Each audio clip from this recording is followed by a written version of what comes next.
I'm going to try something right now that could be one of the greatest moments ever that you and I have engaged in, or it could be one of the worst. It could be one of the worst pieces of garbage ever. It's up to you. I've done this before, and it was absolutely incredible. It was like something you've never seen before. What I have been amazed with and of and regarding are sometimes things that are not necessarily, oh, things that you would necessarily consider to be top of mind. And one of the things is smell. This morning, when I'm doing my WABC, I look and I'm in a studio and they have TVs everywhere. TVs everywhere. Absolutely incredible. And I don't watch cable ever. I've never watched. I just don't. I don't watch it. It doesn't. I just don't care for it, and blah blah blah. Okay. So I was looking, and I said, "Look at all these channels." I think it's on the Spectrum cable network. Spectrum. Spectrum used to be Time Warner. Now it's cable. Now it's Spectrum. And on one TV, it's CNN. And another one, it's MSDNC. Thank you, darling. And then another one, it's this Spectrum One. Used to be New York One. Nobody watches this crap. Nobody watches it. So on the TV that is to my right in the studio, I took a little guide and I'm looking, and he said one is American History, American History Channel, or something like that. It was all about Hitler, Hitler's henchmen, Hitler's this, Hitler that, Hitler, all Hitler all the time. But during the course of this, it was the worst commercials you've ever seen. I didn't even think existed. And one of them was for a commercial of this stuff that I think they got rid of years ago. It's this deodorant that you use in lieu of bathing. It's not Lumi, it's another kind of cut. And I thought, are they still doing this? And they were saying, you don't need to bathe. Just use this. Back, crack, and sack. You know that one? And I thought, I don't know why. I just went off and I kept talking about that, saying, this is the most bizarre thing I have ever seen. What is the purpose? What is the purpose of somebody actually having this, buying this? Why would you want this? Why would you not want to bathe? Now, I can understand if somebody said, listen, if you're out hunting or you're an emergency or maybe somebody's in a hospital, okay, fine. But they were advertising this as though it's an alternative. Why bathe? And I thought to myself, this is the most horrible thing I've ever seen in my life. Why in the name of God would anybody ever do this? Why would anybody ever want to be a... And then I was thinking about smells and how we act and how we things that we do, things that we, for example, smells that we have, certain smells that the body is a part of. This, it's really weird. This, how do I say this? This strange, I guess, fascination I had with smells, bodily smells, our smells, the way we smelled. And then I was thinking about smells that are good, smells that are washed away, smells that we love, smells that are fabulous, smells that are so incredibly, like, for example, this baby smells. Do you know that a little baby, why a baby smells good? Do you understand about this baby? Baby has this natural scent from the vernix, which is a kind of a waxy coating in their skin microbiome, and it releases dopamine in humans, and it's a wonderful thing. Freshly cut grass. Maybe it's a primitive signal of open land and safety or nostalgia. Certain foods, bacon, bread, coffee. When you go into a bakery, and you smell that. There's just, oh my God. Don't ask me why I like tire stores rubber. We live near a horse stable, and I smell horse shit and leather and tack and all of that. And I love this. I don't know why. It's not bad, but it's a different, it's earthy, and I was thinking, why is it that these things are triggered? Why are they triggered in my head? And then I thought to myself, what is the worst thing that you have ever smelled? And I thought, I'm going to do this. I'm going to try this in my talk. I've done this on talk radio, and it is the most incredible thing anybody's ever seen before, because everybody knows something that they have felt. They know, yes, I can relate to the worst thing I've ever smelled. That I may not know about the Middle East, I may not know about this, but I know about the worst smell. And I'm asking you right now. I'm asking you. You can help me make this, because I can't do it on my own. I can't do it without you. I can't do it without you. I can't do it without you. What is the worst thing? Now, please, what is the worst thing you've ever smelled? Don't go for the obvious. Don't go for the low rent, please. Don't smell like shit. Yes, I understand. That's not what I'm looking for. That is not what I'm looking for. That's not it. A particular smell, something industrial, something that I've smelled rotting bodies. I've been in morgues, and that wasn't the worst thing I've ever smelled. That wasn't the worst thing I've ever smelled. No, believe it or not, it wasn't, because you've smelled that before. You've smelled, like chicken or food or something. It's kind of like, roadkill. You've smelled it. There's nothing really that. It's not, it's bad. It's not good, but that's not the worst smell. What is the worst you've ever smelled? Not what bothers you. What is the worst smell you've ever experienced? Mine was very simple, and it may not sound like much to you, but it was something I will never forget as long as I live. I will never forget this one horrible, rancid moment that I shared with someone. It was so terrible and so awful, and so it just reminded me of something incredibly awful. And I will tell you after this. Let me ask you a question. What happens when the trucks stop? Think about this. Trucks, the trucks that bring your food, and then when one store closes because of a riot or ransomware hit or a hurricane or even manufactured weather. Oh yeah, we've talked about that. What happens when all of a sudden, suddenly, the entire supply chain collapses like dominoes? What happens then?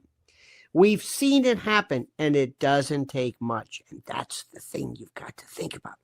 A trucker strike, a cyber attack, some EMP, some Carrington class disaster, a city shut down by violence. It only takes one spark for shelves to go empty fast. And when that happens, and when that moment hits, you either have what you need or you don't. And that's why I am telling you, I want you to go to preparedwithlionel.com. Our trusted friends at My Patriot Supply, they're offering unbelievable deals right now. You've got to see deals on emergency food kits that could save your life and your sanity. Over 2,000 calories per day for 3 months of food per person, shelf stable for 25 years, in any kind of combinations you want, and made to taste like actual meals, not cardboard, not some military MRE. These kits aren't just insurance, they're peace of mind. So go to preparedwithlionel.com, secure your kit, secure your future. Preparedwithlionel.com, preparedwithlionel.com, because when the world breaks down, the prepared don't panic. My friend and I, Bruce Anderson, were on a subway platform taking it uptown think it was an A, or no, it was a C train. It was a C train. And we were waiting, and this fellow was walking by. It was a homeless looking person, but didn't look particularly bad. White guy, older, middle age. Nothing about him at all that in any way made me think, oh my God, or whatever. Nothing.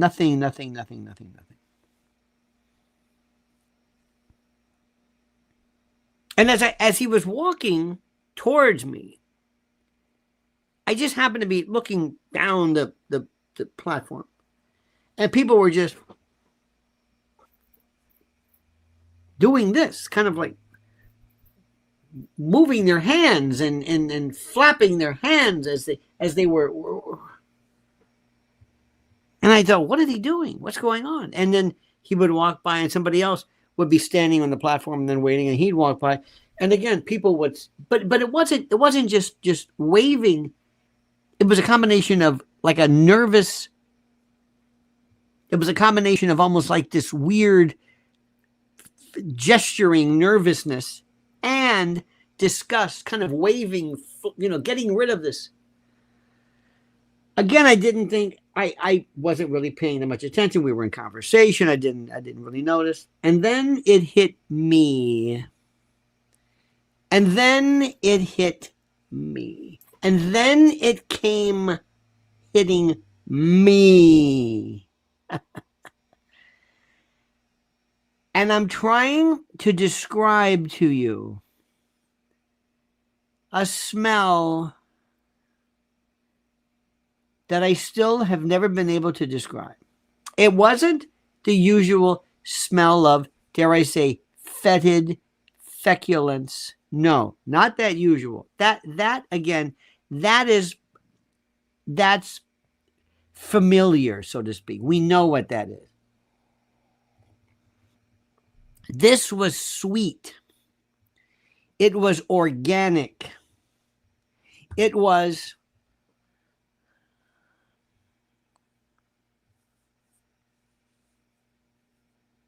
smelled, it got into your soul. Again, I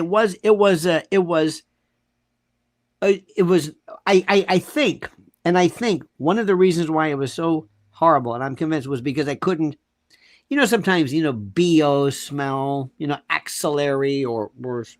You've smelled that. That's familiar. You've smelled other things that maybe. This was different. It was almost it was the sweetness of almost putrescence. You know what putrescence is? When something is rotting, but not, maybe it was. I am telling you, I can now still smell it. And it was the most incredible thing. And I happened to have in my bag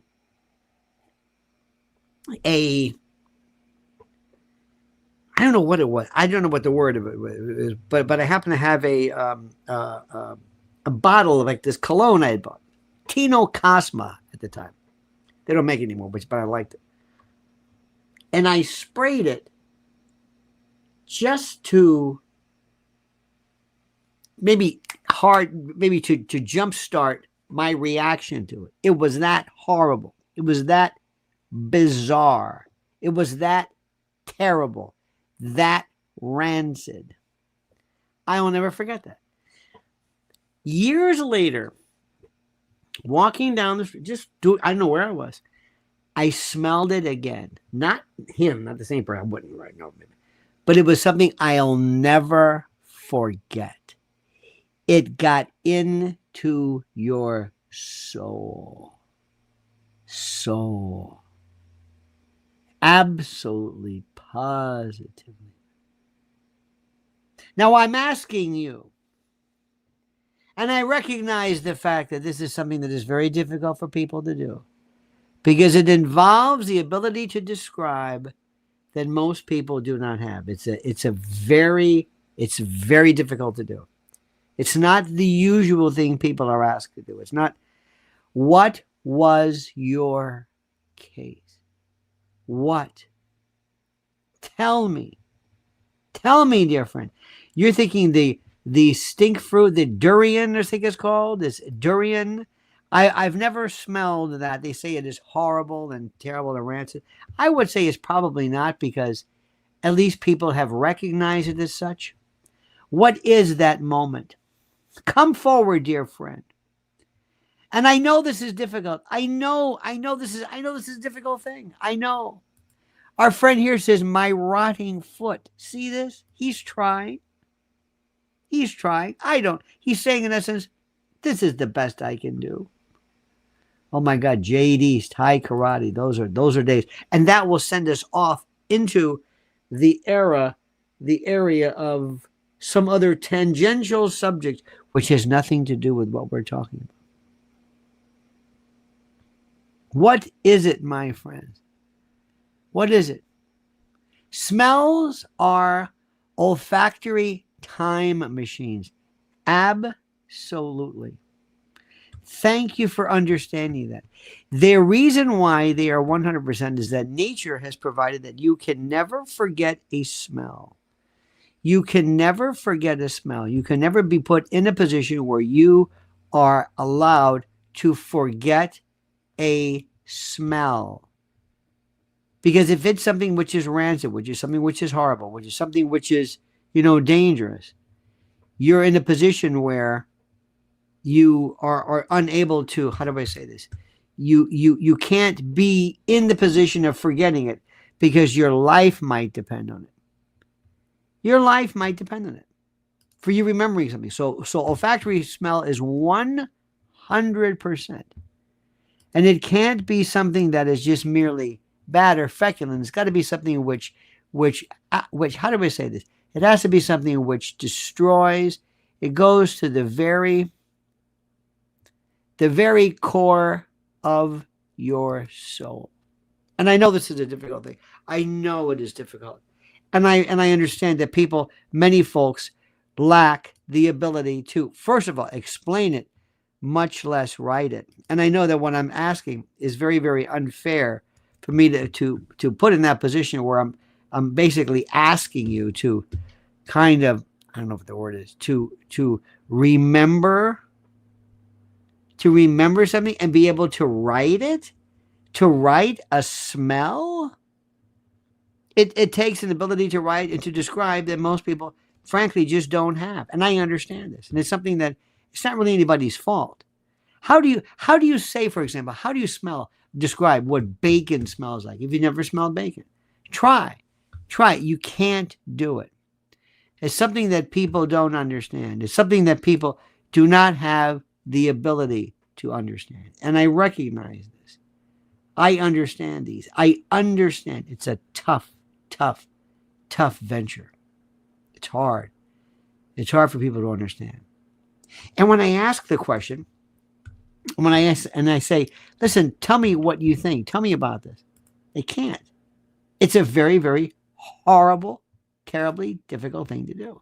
And I recognize so many of you fine people. It's difficult because, let's face it, for the most part, you're not in any position to ever describe or ask to describe anything. I recognize this. I know this is terrible. Describe how to play an accordion without using your hands. It's not fair to you. I recognize this. I can't. I know this. There was a smell one time I shan't forget. And it wasn't bad. It wasn't bad. People have said that doctors in surgery who, if they nick a bowel, it's not what you think. Or there are certain smells of a placenta or certain forms of blood, minerally blood. I walked into a men's room one time, and there was a fellow there who apparently had some type of an accident of some sort. And he had either a colostomy, ileostomy, something. There was a stoma, and he was repairing something.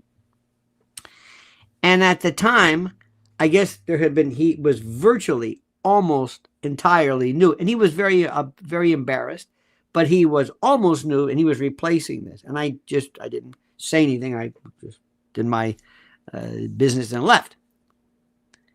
But there was a smell, which is not what you thought. It's nothing you've ever seen. Nothing. It is nothing. It was high up. There had not been the chance for any kind of biome, biota, E. coli, whatever you want to call it. It was like nothing you've ever smelled. And again, I use the word minerally, mineral, metallic, a smell I've never smelled before. And it fascinated me. And when I told people this, they said, why are you talking about this? I said, because we don't deal with smells, especially when it comes to us. We're always perfuming things up and bathing, except for this commercial. We don't have to understand smells, but think about this. When it's going to rain, when something happens, you know the smell. If there's an electrical burnout, if there's something that 9/11 had a smell, I'll never forget. It smelled like an electric motor. There's certain things that smell. During Vietnam, they said there were dogs and people that would be akin to the smell of fish and whatever their diet was. It's something that we have just lost. We don't describe smell. We don't appreciate smell. It means nothing to us. It's very difficult. Someone said, Baby says, Baby Gerald, coffee is great. Why? Is it great in and of itself? Or is it great because it reminds you of something? There's something about chocolate chip cookies. Is that because it is in and of itself great? Would anybody from any part of the world recognize that? Or would they say, that's baking? Or is it in and of itself? There's one thing. I don't think a rose smells good. Everybody talk about flowers. I don't think flowers really smell great. I really don't. I think they're kind of artificial. They're intended to attract bugs and bees in order to pollinate. That's why the smell is there. So I don't know. I've never really understood it. The stuff that I think is good is a different smell. Plastics smell good. Plastics. There are some things where when you smell them and they are rotten, you get that sulfur smell from the thiols. And that is nature's way of saying to you, this is something broken down. This is something you want to stay away from. Don't eat this. Don't consume this. You see what I'm saying? This is it. This is the part which I find so interesting. And you see, one of the problems with this, as I understand it, is that there are people who especially, new car smell. Baby Gerald says, yes. Do you know what the new car smell is? The new car smell is actually toxic chemicals. Toxic chemicals in the plastics, it's not a good thing. It's not good. But you associate it with it. There's a certain newness. It has that plastic smell to it, sort of. There is something when water smells, salt water has a smell. There's something about that smell. I still say grass. I still say I don't understand what. I don't know what the reason for that is. The smell of it sounds crazy. The smell of the wind. I know you're thinking to yourself, do you understand what happens is we have look at this look at this. What a beautiful warm pine needles on a hot summer day. See, that is so beautiful. Cigars and fresh cut firewood. Interesting. Cigars reminds me when I was a young man. Reminds me of my grandparents. It reminds me of my grandparents and how they, growing up in Ybor City and smelling that, the smell of the Cuban club as I would go pick my grandfather. I was a little kid at the time, but to go in and get him because ladies weren't involved. It was something which was so terrific. The smell of cigars and Cuban coffee. There was a place in Ybor City called Naviera Coffee where they roast the beans. Oh my God, it was just heaven. Absolute heaven. Do you understand this? Women get it. Women get it. Edie says, I often wonder what it would be smelling like walking in the poorer parts of Victorian London. Oh my God. Especially with chamber pots. Yes, bakeries. There's something about that. It's beautiful. There's so spring, rain, and worms grunting from sop choppy. The smell of dirt is wonderful. Dirt that just, oh, it's beautiful.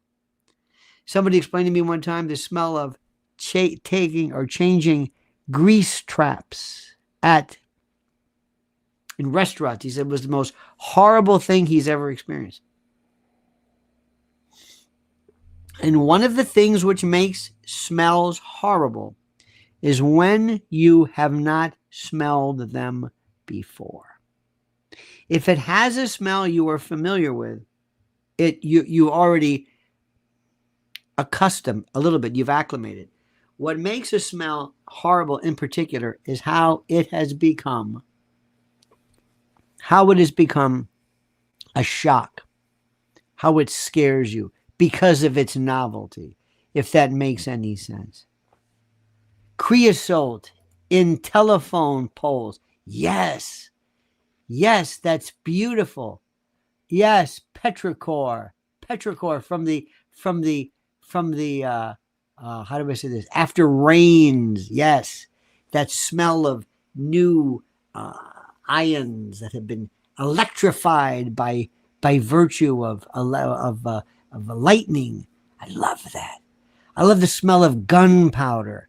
I love the smell of a shooting range.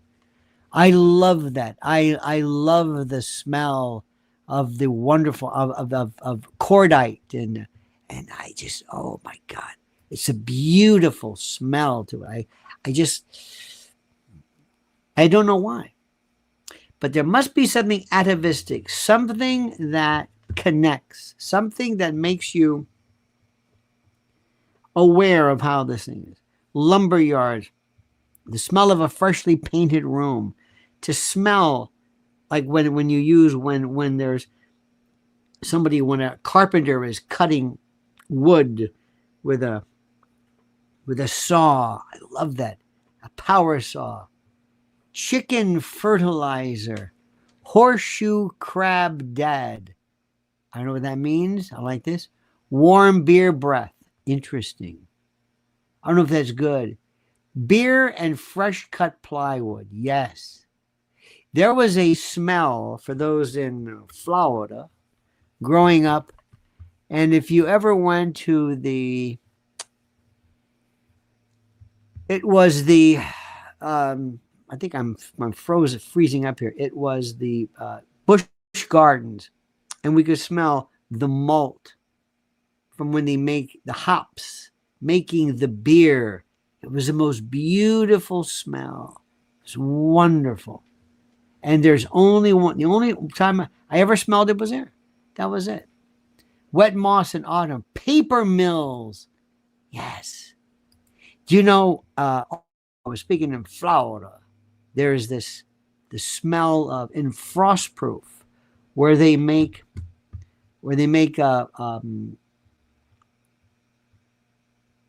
orange juice. The smell of the pulp and the ground, it's not a good smell at all. It's a funky smell. And everything smells like it. It's not necessarily good. It's not bad, but you never forget it. And it permeates every aspect, every square inch of it. It's beautiful. Crude oil.